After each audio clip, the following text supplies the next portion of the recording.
On va maintenant faire du filtrage de données. Donc, ce que je vais faire, c'est enlever ces données-là, puis retourner chercher des chiffres. Donc, j'ai la même colonne A que tout à l'heure avec mes valeurs de 1 à 5. Puis, je vais me refaire des valeurs de 1 à 1000. Comme ça. Que je vais venir mettre dans ma colonne B.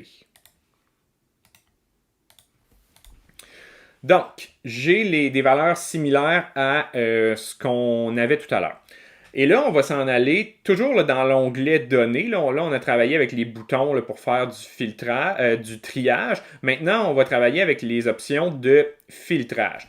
Le filtrage a un comportement un peu particulier qui est de ne pas tenir compte de la première ligne. Donc, ma ligne 1, les fonctionnalités de tri, ils prennent pour acquis que c'est des titres de colonnes. Donc, on va faire plaisir à Excel parce que je veux que mon filtrage prenne aussi en considération la personne numéro 1 qui a répondu 5 et 638 là, aux deux questions. Donc, je vais venir ajouter une ligne de titre là, à mes colonnes, toujours en allant dans l'onglet Accueil, en ayant sélectionné ma première ligne. Si j'appuie sur le bouton Insérer, ça va venir ajouter une ligne avant.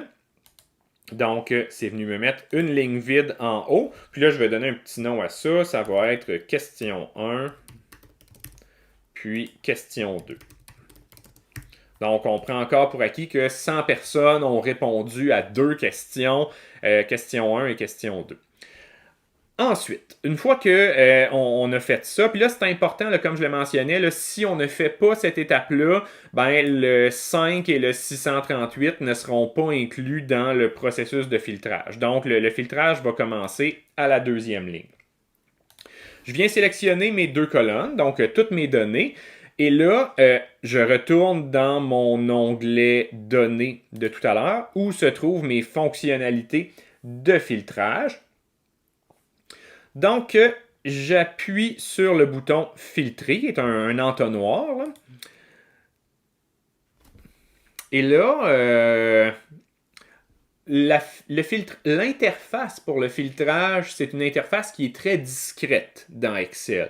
Donc, ça surprend. Là. On n'a pas l'impression qu'il vient de se passer grand-chose. Et pourtant, je suis en mode de filtration. On voit le petit bouton est allumé. Là. Si j'appuie pour éteindre le mode de filtrage, je ne suis plus en mode de filtrage. Donc, c'est discret, le filtrage. Mais c'est discret, mais c'est puissant. Vous allez voir comment ça fonctionne. Donc, je retourne en mode filtrage. Et ce qui change en mode filtrage, c'est que j'ai des petits menus déroulants qui apparaissent dans chacune de mes premières cases de colonne. Donc, vous voyez ici la petite flèche dans la question 1, petite flèche question 2. Si je quitte le mode de filtrage, ben, regardez ces petites flèches-là qui correspondent à des menus déroulants qu'on va explorer dans un instant, disparaissent. Donc, c'est tout ce que ça fait apparaître. Le mode filtrage, on va les remettre. On va aller voir ce qui se cache dans ces menus déroulants-là. Imaginons la chose suivante. Je souhaite simplement avoir l'information des personnes qui ont répondu 5 à la première question. Donc, on l'a vu tantôt, on pourrait prendre les données, les trier de manière à organiser ça là, en ordre croissant, par exemple, pour la première question, puis de manière à regrouper ensemble toutes les personnes qui auraient répondu 5 à la première question. Ça marche, mais le désavantage de ça, c'est que j'ai quand même dans mon tableau toutes les valeurs des personnes qui ont répondu 1, 2, 3 et 4, ce qui ne m'intéresse pas, parce que je m'intéresse seulement aux personnes qui ont répondu 5 à la première question. C'est là que le filtrage entre en jeu. Donc, je vous remonte là, la totalité de mes données. Là, ça va aller jusqu'à la ligne 101 parce que j'ai rajouté une ligne de titre pour mes questions 1, question 2. Là. Donc, j'ai mes 100 valeurs ici. Je clique sur le petit triangle, le petit menu déroulant. Et là, ce que ça m'amène dans l'interface de filtrage. Ce que je vais pouvoir faire, c'est choisir dans la liste du bas les valeurs que je veux conserver. Donc, j'ai dit que je m'intéressais seulement aux personnes qui ont répondu 5 à la première question. Ben, je vais venir décocher le 1, décocher le 2, décocher le 3 et décocher le 4. Et vide, ah oui, ouais, ok, c'est correct. On décoche, dans le fond, on garde coché seulement la case numéro 5.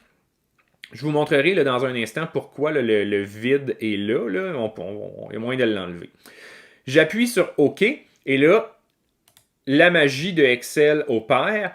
Je me retrouve seulement avec une liste des personnes qui ont répondu 5 à la première question et leur réponse correspondante à la question 2. Donc, mes données ont été filtrées pour, je dirais pas éliminer, mais ne pas afficher les données qui ne m'intéressent pas.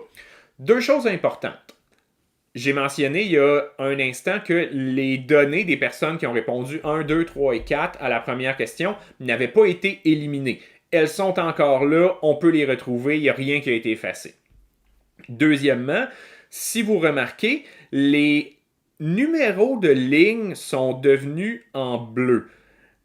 Sauf à partir de 104, 105 et ainsi de suite, là ça redevient en noir. Puis si on remarque, ben, les numéros de ligne, il en manque des bouts. Là. 2, 3, 24, 31, 34, on saute des numéros.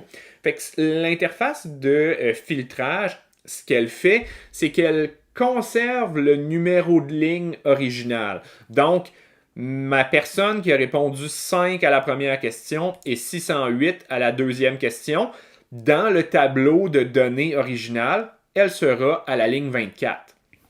Donc, ça conserve les numéros de ligne originaux pour savoir là, où retrouver ces données-là.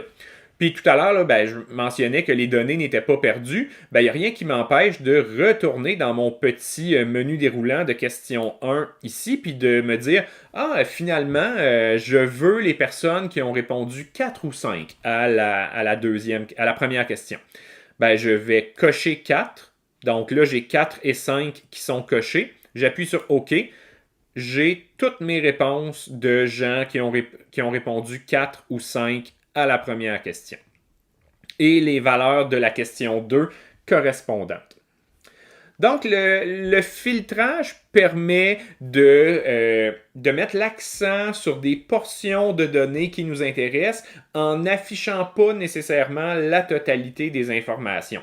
Fait que c'est bien pratique parce que ça réduit la quantité de données puis ça fait que notre attention n'est pas portée vers des choses qui ne nous intéressent pas. Si je quitte le mode de filtrage, je retrouve la totalité là, de mes données initiales. Tout à l'heure, quand j'ai commencé à faire du filtrage, là, dans la liste des valeurs disponibles, il y avait une valeur là, qui était parenthèse vide. Pour éviter d'avoir ça, c'est que j'avais été un petit peu paresseux là, en sélectionnant mes données. J'avais dit, je prends toute ma colonne A et toute ma colonne B, puis je m'en vais dans le mode filtrage. Ça va avoir pour effet, mettons que je reviens là, dans l'entête, là, la première ligne. Si je clique sur le menu déroulant de la question 1, ça me met une case vide ici. Donc, parenthèse vide là, qui apporte aucune information. Si on ne veut pas avoir ça, ben, la solution, c'est de ne pas être paresseux comme je l'ai fait. Et ce qu'on fait à ce moment-là, c'est seulement sélectionner les données d'intérêt. Donc, mes données d'intérêt, c'est seulement cette portion-là du tableau. Et à ce moment-là, si je ne me trompe pas, quand je vais appuyer sur le bouton filtrer, ben, j'ai plus ma case parenthèse vide. Là. Donc, à ce moment-là, j'ai seulement sélectionné les données sur lesquelles je voulais filtrer plutôt qu'être paresseux puis de dire filtre sur la colonne A, la colonne B. Et donc, j'élimine le vide. Le vide n'a aucune signification. Puis c'est comme ça qu'on peut ne pas l'afficher, mais au pire, il est affiché, puis c'est pas plus grave que ça. Là. On a juste à le décocher, puis ça va fonctionner quand même.